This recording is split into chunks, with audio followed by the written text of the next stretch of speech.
নমস্কার, রামায়ণের আদিকাণ্ডের পরবর্তী অংশে আপনাদের স্বাগত জানাই। আগের পর্বে আপনারা শুনলেন জনক ঋষির চাষে সীতার জন্ম। আচ্ছা, এবার শুরু হচ্ছে শ্রীরামচন্দ্রের জন্ম বিবরণ। শ্রীরাম এবার জন্মগ্রহণ করছেন, ধরাধামে আসছেন, সেই পুণ্য তিথিতে এগোনো দরকার।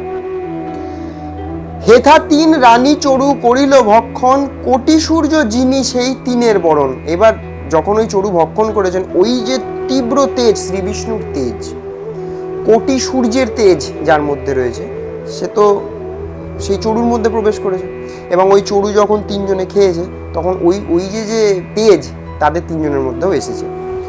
হইয়াছিলেন বৃদ্ধা শিরে পাকা কেশ, চড়ুর ভক্ষণে যেন প্রথম বয়স। তো এবার সকলের চুল পেকে যাচ্ছিল, পাকছিল, বয়স হয়ে যাচ্ছিল। কিন্তু এই চড়ু ভক্ষণ করার পর একেবারে প্রথমা যৌবনা অবস্থাতে তিনজন যেরকম ছিল, একদম সেই রকম অবস্থাতে তারা তিনজন চলে গেছে। বিধাতা সকল মায়া করেন ঘটন, এককালে ঋতুমতি হইল তিনজন। দশরথ জানিলেন এসব সন্দর্ভ, ঋতুর লক্ষণে জানা গেল সেই গর্ব। তো এবার ওই ঋতুমতি তিনজন হয়েছেন চড়ু খাওয়ার পরে, এবং এই ব্যাপারটা দশরথ বুঝতে পেরেছেন যে কেন ঋতুমতি হয়েছেন। তো এইবার সেই গর্ভের আসার সময় হয়ে গেছে। এই মতো তিন গর্ভ বাড়ে দিনে দিনে, 2 মাসে গর্ভ জানা গেল সুলক্ষণে। তো এবার আস্তে আস্তে গর্ভ ধারণ হয়েছে, সেই যে সুলক্ষণ সেটা বোঝা যাচ্ছে 2 মাস পরে। 4 মাসে গর্ভেতে প্রতীত হইল মন, 5 মাস গর্ভেতে শুনিল ত্রিভুবন। তো 4 মাসে তার গর্ভ প্রতীত হয়েছে, মনে হয়েছে যে এবার বেড়েছে। স্বাভাবিক 4 মাসে তো উদরস্ফীতি ঘটেই। এবং 5 মাসে ত্রিভুবন বিদিত হয়েছে যে এবার সেই শুভক্ষণ উপস্থিত। প্রথম গর্ভতে লজ্জাযুক্ত অহর্নিশি, বদন হইল যেন প্রভাতের শশী। স্বাভাবিক নারীরা যখন প্রথম গর্ভবতী হন, তাদের একটা যে লজ্জা থাকে সেটা বাড়ে, এবং সেটাই হয়েছে এক্ষেত্রে। কুচাগ্র হইল কাল উদর ডাগর, মৃত্তিকার ভক্ষণেতে সদা সমাদর। তো যখন এই উদর ডাগর হয়ে পড়েছে, সময় উপস্থিত যত এগিয়ে আসছে, মৃত্তিকা ভক্ষণ, মাটি খেতে ইচ্ছা করছে তখন এদের সকলের, মৃত্তিকা ভক্ষণেতে সদা সমাদর। ঘন ঘন হাই উঠে অলস নয়ন, পাণ্ডুবর্ণ হইল অঙ্গ খসে আবরণ। অর্থাৎ ফ্যাকাশে বর্ণ হয়ে গেছে, ঘন ঘন হাই উঠছে। যে গর্ভবতী অবস্থাতে নারীদের যে লক্ষণগুলো থাকে, হয়তো সেই লক্ষণগুলোই এখানে আছে, যে ঘন ঘন হাই উঠছে, অলস মনে হচ্ছে, আর শরীর একটু ফ্যাকাশে হয়ে গেছে, পাণ্ডুবর্ণ হয়ে গেছে, এবং অঙ্গ খসে আবরণ, এবং যে অঙ্গের যত আবরণ রয়েছে সেগুলো এবার খসে যাচ্ছে। কৃষ্ণবর্ণ প্রকাশ হইল স্তন বোটে, শরীরে না রহে বস্ত্র নিত্য বল টুটে। বোটে স্তনের যে বোটা সেটা কালো আকৃতি ধারণ, মানে সমস্ত সুলক্ষণ আর কি এখানে বোঝাতে চেয়েছে, যে সমস্ত সুলক্ষণ উপস্থিত, যে এবার ভগবান স্বয়ং নিজে উপস্থিত হচ্ছেন। এই মতো হইল সে গর্ভের বর্ধন, 9 মাসে গর্ভবতী হইল তিনজন। তো এবার উপযুক্ত সময় উপস্থিত হয়েছে, 9 মাস হয়েছে, এবং তিনজনই গর্ভবতী হয়েছে, তিনজনেরই উদর স্ফীতি ঘটেছে। দেখি দশরথ রাজা আনন্দিত মন, পঞ্চামৃত দিয়া করল গর্ভের শোধন। তো পঞ্চামৃত ভক্ষণ করাতে হয়, যে পঞ্চামৃত ভক্ষণ করিয়ে তার গর্ভের শোধন করেছে। যে ছিল প্রাক্তন পুণ্য তাহারই কারণ, কৌশল্যারে দেখা দেন প্রভু নারায়ণ। তো এই মাতা কৌশল্যা, ইনি অনেক পুণ্যবান বা পুণ্যবতী একজন মহিলা, যে কারণে প্রভু নারায়ণ কিন্তু তাকে দেখা দিয়েছেন, তার গর্ভে যে তিনি আসছেন তাকে তিনি দেখা দিয়েছেন। স্বপ্নে শঙ্খ চক্র গদা পদ্ম সাঙ্গ ভারী, চতুর্ভুজ রূপে দেখা দিলেন শ্রীহরি। তার যে শ্রীহরির যে রূপ, শঙ্খ চক্র গদা পদ্ম হাতে নিয়ে, সেইটা নিয়ে উনি দেখা দিয়েছেন স্বপ্নে। পুত্রভাবে হরিকে করিল রানী কোলে, কহিলেন কৌশল্যারে ডাকিয়া মা বলে। তিনি ওই নারায়ণ, তিনি পুত্র রূপে মাতা কৌশল্যা তার কোলে গিয়ে শুয়েছেন আর মা বলে ডেকেছেন। পূর্বেতে আমার সেবা করেছ আদরে, সেই পুণ্য জন্মিলাম তোমার উদরে। তখন উনি নারায়ণ মায়ের কোলে শুয়ে শুয়ে বলছে যে পূর্বে তুমি কিন্তু আমার অনেক আদর সেবা যত্ন করেছিলে, সেই জন্য আমি কিন্তু তোমার উদরে জন্মগ্রহণ করলাম। আপনি তোমার গর্ভে লয়েছি জনম, পুত্র বলি স্তন দিয়া করহ পালন। তো তোমার গর্ভে আমি পুত্র হিসাবে জন্মগ্রহণ করেছি, যে কথা দিয়েছিলাম সেই কথা আমি রেখেছি। তো এবার যে মাতৃঋণ যেটা হয়, যে পুত্রের সঙ্গে মাতার যে সম্পর্ক থাকে, স্তনের যে সম্পর্ক, দুধের যে সম্পর্ক, সেই পুত্র বলে স্তন দিয়া, নিজের যে স্তন আছে সেই স্তন আমাকে প্রদান করো, মাতৃদুগ্ধের যে ঋণ হয় সেইটা তুমি আমায় প্রদান করো, আমি তোমার ঘরে আসছি। এত বলি অদর্শন হইল নারায়ণ, কৌশল্যা বলেন কিবা দেখিনু স্বপন। কৌশল্যা, মাতা কৌশল্যা এবার ঘুম থেকে উঠে বলছি, এটা আমি কি দেখলাম, যা দেখলাম সেটা কি সত্যি? কহিল সকল কথা দশরথ প্রতি, মা বলিয়া আমাকে যে ডাকেন শ্রীপতি। উনি এবার সব কথা বলছেন যে জানো, আমি স্বপ্নে কিন্তু দেখেছি, আর নারায়ণ আমাকে মা বলে ডাকছে। শুনিয়া দশরথ রাজা হর্ষিত মন, ভাবে বুঝি সত্য হবে অন্ধক বচন। তখন এবার তিনি হর্ষিত মন হয়েছেন, যাক, রানীও বলছে, লক্ষণও সমস্ত সুলক্ষণযুক্ত, মুনি ঋষিরাও বলে গেছে, তাহলে যে অন্ধকও যে কথা বলেছিল সেটা সত্যি হচ্ছে। দিন দ্বিজ গণেরে দিলেন কত স্বর্ণ, এই রূপে 10 মাস হইল সম্পূর্ণ।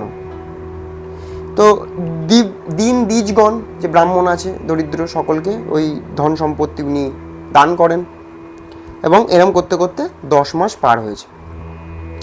প্রসব সময় যত নিকট হইল, দশরথ ভূপতির আনন্দ বাড়িল। তো যত সময় কাছে আসছে সামনে, তত এনার আনন্দ বাড়ছে যে এইবার আমি পুত্রকে দেখতে পাবো। এখন তখন রানী হইবে প্রসব, প্রজা সব গান করে সদা এই রব। যেই দিন ভূমিষ্ঠ হবেন নারায়ণ, আকাশ জুড়িয়া বসিলেন দেবগণ। তো এইবার সব প্রজারাও অপেক্ষায় রয়েছে, যার অপেক্ষার অবসান যখন তখন হয়ে যেতে পারে, এবং ভূমিষ্ঠ যখন তখন নারায়ণ ভূমিষ্ঠ হবেন। এইটা শুধু প্রজাদের তো রয়েইছে আনন্দ, এটা দেখার জন্য দেবগণ তারাও একেবারে মানে আকাশে ছেয়ে বসে রয়েছে, যে আমরা ওই বিশেষ মুহূর্তের সাক্ষী হতে চাই, আমরা ওই বিশেষ মুহূর্তটা দেখতে চাই। শুভ গ্রহ সকল উদিত স্থানে স্থানে, 10 দিক মঙ্গল সকল তারাগণে। তো যে গ্রহ অবস্থানের জন্য এক কারোর জন্মে গ্রহের অবস্থান বিশেষভাবে তাৎপর্যপূর্ণ, তো যে গ্রহের অবস্থান শ্রীরামের জন্মের সময় ছিল, সেই গ্রহের অবস্থানে মঙ্গলই হয়, তাতে অমঙ্গল হয় না। তো সেটাই বলছে যে সব দিকে 10 দিকে যত তারারা রয়েছে তারা মঙ্গল স্থানে অবস্থান করছে, এবং যে শুভ গ্রহ যত রয়েছে, এবং সকলে যে নির্দিষ্ট স্থান থাকলে, যে স্থানে থাকলে জাতকের উপকার হয়, সকলে সেই স্থানে উপস্থিত। প্রথমা স্ত্রীর গর্ভের বেদন, অন্তঃপুরে প্রবেশ করিল নারীগণ। এইবার প্রথম যে স্ত্রী কৌশল্যা, তার গর্ভের বেদনা শুরু হয়ে গেছে, এবং সব যে নারীরা তারা এবার অন্তঃপুরের দিকে যাত্রা করেছে। মধু চৈত্র মাস শুক্লা শ্রীরাম নবমী, শুভক্ষণে ভূমিষ্ঠ হইলেন জগৎ স্বামী। এই হলো সেই দিন, সে রামনবমীর দিন, মধু চৈত্র মাসের শুক্ল পক্ষের যে তিথি, তাতে শ্রীরামের জন্ম হয়। জয় শ্রীরাম, ইনি জন্মগ্রহণ করলেন। গর্ভব্যথা নাহি তার নাহিক শোনিত, শুভক্ষণে শ্রীহরি হইল উপনীত। তো জন্মের সময় যে গর্ভপীড়া, সেটা সকল মেয়েকে সহ্য করতে হয়, সেটাই নিয়ম। কিন্তু যখন শ্রীহরি জন্মগ্রহণ করেছেন, শোণিত অর্থাৎ রক্ত, না রক্ত যখন তিনি যোনিপথ থেকে বেরোলেন, ভূমিষ্ঠ হলেন আর কি, সে সময় না গর্ভ ব্যথা ছিল মাতা কৌশল্যার, না কোনো রক্ত ক্ষরণ হয়েছে, কোনো রক্তেরও কোনো মানে দেখা নেই। এবং এই শুভক্ষণে শ্রীহরি উপনীত হয়েছেন। স্বয়ং ভগবান লীলা দেখানো তার কাজ বলা যায়, তিনি তো তাই করেন। অন্ধকার ঘুচে যে জ্বলিলেক বাতি, কোটি সূর্য জিনিয়া তার দেহের জ্যোতি। মানে যে পুত্রের জন্মগ্রহণ হলো রামনবমী শুক্লপক্ষে চৈত্র মাসে, তাকে দেখলে মনে হবে যেন অন্ধকার ঘরে হঠাৎ এক আলো কোথা থেকে যেন জ্বলে উঠেছে, আর কোটি কোটি সূর্য দিয়ে যেন তার শরীরটা তৈরি, এত তেজ তার শরীরে, ওই ছোট্ট শরীরে, সে দেখে মনে হচ্ছে কোটি সূর্য তারই মধ্যে রয়েছে। শ্যামল শরীর প্রভু চাচর কুন্তল, সুধাংশু জিনিয়া মুখ করে ঝলমল। তো এই যে শ্যামল শরীর, তার শ্যামবর্ণ শরীর, এবং চাচর কুন্তল, তার যে চুল সেটা কোকড়া টাইপের, এবং সুধাংশু চাঁদ, মানে সুধাংশু হচ্ছে চাঁদের আর এক নাম, যে তার মতো একেবারে মুখ যেন ঝলমল করে, চাঁদের মতো মুখ, চুল একটু কোকড়া করে, আর শ্যামলা হচ্ছে তার গায়ের রং। এই হচ্ছে শ্রীরামের বিবরণ।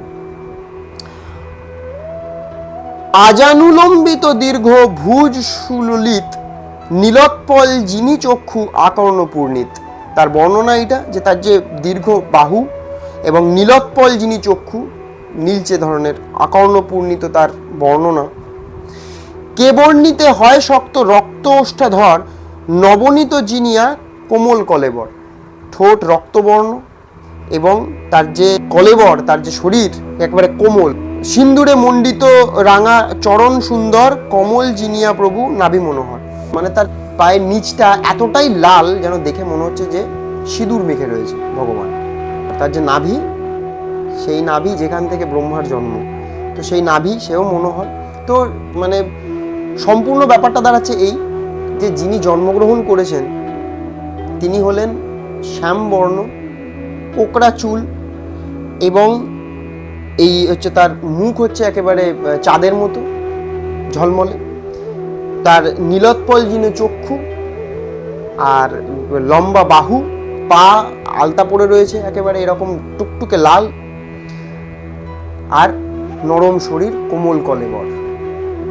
অপূর্ব সুন্দর একটা যে বর্ণনা হয় শ্রীরামের, তাই সংসারের রূপ যত একত্র মিলন কিসে বা তুলনা দিব নাহিক তেমন। স্বাভাবিক কথা, সংসারে কে এমন আছে যার তুলনা শ্রীরামের সাথে করা যেতে পারে? এত সুন্দর তার দেখতে, তার গঠন, তিনি যে অবস্থায় মনুষ্য শরীরে জন্মগ্রহণ করেছেন, ওই রকম রূপ, সব ধরনের যে রূপ হয় সব মিলিয়ে যে রূপটা আসে, সেই রূপ ওই শ্রীরাম বাচ্চা হিসাবে তার মধ্যে দেখা যায়। তো তার বর্ণনা দেওয়া সত্যি সম্ভব নয়, কি করে সম্ভব? জয় জয় হুলাহুলি দিল নারীগণ সাবধানে করিলেক নারিকা ছেদন। তো যখন জন্ম হয়ে গেছে তখন এই জয় জয় ধ্বনি পড়ে গেছে চারিদিকে, নারীরা জয় জয় ধ্বনি দিচ্ছে, আর সাবধানে যে নারী হয় সে নারী কাটা হয়েছে, নাভির যে নারী হয় মাতৃ জঠরের সঙ্গে যেটা যুক্ত থাকে সেটা কাটা হয়েছে সাবধানে। কৌশল্যার দাসী সেই শুভবার্তা নামে শুভ সমাচার দিল গিয়া রাজধামে। তো এবার শুভবার্তা হচ্ছে, তার ওই যে দাসী ছিল, কৌশল্যার দাসী, তার নাম হচ্ছে শুভবার্তা। সেই শুভবার্তা তিনি গিয়ে রাজাকে এই শুভ সংবাদ দিয়েছেন যে আপনার এক পুত্র হয়েছে মহারাজ। শুনি দশরথ পূর্ণ পুলক শরীরে অষ্ট আবরণ আরো দিলেন দাসীরে। যত অষ্ট আবরণ অর্থাৎ যে গয়না, মেয়েদের যেটা থাকে অষ্ট আবরণ, 8 ধরনের গয়না অলংকার হয় সমস্ত শরীরের, সে তাকে দেওয়া হয়েছে আনন্দতে। পরম আনন্দে রাজা পাশরে আপনা কত ধন দিল দিজে কে করে গণনা। যে এত ধন দিয়েছেন ব্রাহ্মণদেরকে সে আর বলার মতো না, মানে এত আনন্দিত হয়েছেন, সকলকে তিনি সবকিছু বিলিয়ে দিয়েছেন মনের আনন্দে। আনন্দ সাগরে রাজা ভাসে সেই ঠাই পুনরপি দিল দান কত শত গাই। মানে এতই আনন্দ, তিনি দান করেও ওনার মন ভরছে না, আমি আরো দান করতে চাই, আরো দান করতে চাই। উনি শত শত গাই সবাইকে দান, বীজদেরকে অর্থাৎ ব্রাহ্মণদেরকে দান করার পরেও তিনি আরো শত শত গাই দান করে দিচ্ছেন। গণক আনিয়া করিলেন শুভকাল পুত্র মুখ দেখিবারে যান মহিপাল। এবার তিনি গণক নিয়ে এসছেন, গণৎকার, তিনি গণনা করে দেখছেন যে পুত্রের যখন জন্ম হয়েছে সেই সময়ের যে গ্রহ নক্ষত্র তাদের কি অবস্থান ছিল, সেটা করতে তিনি লোক ডেকে নিয়ে এসছেন, আর এইবার উনি পুত্রকে দেখতে যাচ্ছেন। ইন্দ্র যেন চলিলেন শচীর মন্দিরে চন্দ্র যেন আসিতেছে রোহিণীর ঘরে। শচী হচ্ছে ইন্দ্রের যে স্ত্রী। তো ইন্দ্র যেরকম শচীর কাছে যান আর চন্দ্র যেরকম রোহিণীর ঘরে যান, ঠিক সেই রকমভাবেই উনি কৌশল্যার ঘরে গেছেন। কৌশল্যা বসিয়া আছে নারায়ণ কোলে পুত্র দেখিবারে রাজা গেল হেন কালে। তিনি যখন ওই মাতা কৌশল্যা নারায়ণ অর্থাৎ শ্রীরামকে কোলে করে নিয়ে যখন বসে রয়েছেন, তখন ওই পুত্র দেখিবারে রাজা এবার ঘরে ঢুকেছে। ধীরে ধীরে দশরথ পুত্র নিল বুকে, 1,00,000 চুম্ব তার দিল চাঁদ মুখে। বাবা এত খুশি হয়েছে পুত্রকে কোলে নিয়েছে, মানে চুমুই খেয়ে যাচ্ছে, 1,00,000 চুমু খেয়েছে, এত এত দিন পর তোকে পেলাম। দরিদ্র পাইল যেন নিধির কলস, ততোধিক আনন্দিত রাজার মানুষ। যে এক দরিদ্র যদি ধন সম্পত্তি পূর্ণ, নিধি অর্থাৎ ধন সম্পত্তি, এত এক দরিদ্র যদি নিধি ধন সম্পত্তি পূর্ণ যে কলস হয় সেটা পেলে তার যে অবস্থা হবে, সেই রকমই রাজারও সেই একই অবস্থা হয়েছে সেই পুত্রকে দেখে। অন্ধজন যেমন নয়ন লাভে হয়, ততোধিক দশরথ পাইয়া তনয়। এতদিনে দশরথ মনেতে উল্লাস, রাম জন্ম রচিল পণ্ডিত কৃত্তিবাস। এক অন্ধ, তার যদি হঠাৎ চক্ষু প্রাপ্তি ঘটে, তার যতদূর আনন্দ হবে তার বেশি আনন্দ হয়েছে। দশরথ রাজার তার আরো বেশি হয়েছে তার থেকেও। তো এতদিনে দশরথের যে মনের বাসনা ছিল সেটা সম্পূর্ণ হয়েছে। শ্রীরামের জন্মের বর্ণনা কবি কৃত্তিবাস সুন্দরভাবে বর্ণনা করলেন। তবে আজ এই পর্যন্তই, দেখা হবে আবার পরবর্তী অংশে। যাওয়ার আগে একটি কথা বলে যেতে চাই, প্লিজ আপনারা সাবস্ক্রাইব করুন, লাইক করুন এবং সাপোর্ট করুন আমাদের। আপনাদের একটা লাইক, একটা সাবস্ক্রাইব আর যদি একটু কমেন্টস করে দেন তাহলে আর কিচ্ছু না, এই একটু পড়ার আগ্রহ বাড়ে এবং মনে হয় যে পড়া সার্থক। ভগবান শ্রীরাম সকলের মঙ্গল করুন, সকলের মঙ্গল হোক। জয় শ্রীরাম।